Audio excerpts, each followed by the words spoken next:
So hi! Welcome and welcome back to my YouTube channel, and for today's tutorial, ituturo ko sa inyo kung paano nga ba mag-update ng Yahoo Mail app.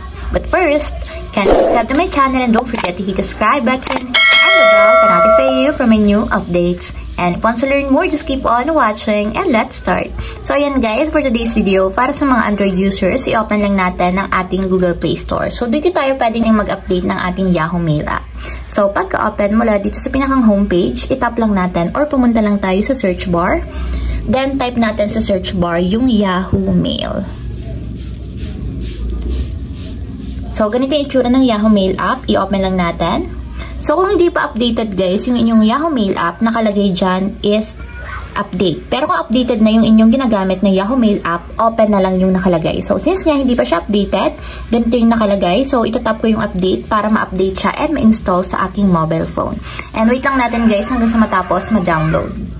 After yan guys, pag-install, tap na natin yung open para directly mapunta tayo sa pinakang application ng Yahoo.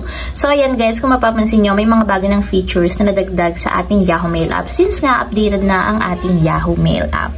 So ayan lang guys, ganun lang kasimple kung paano nga ba mag-update ng Yahoo Mail app. If you have a question, can you comment down below and don't forget to hit the subscribe button and the bell to notify you for new updates. And thank you for watching!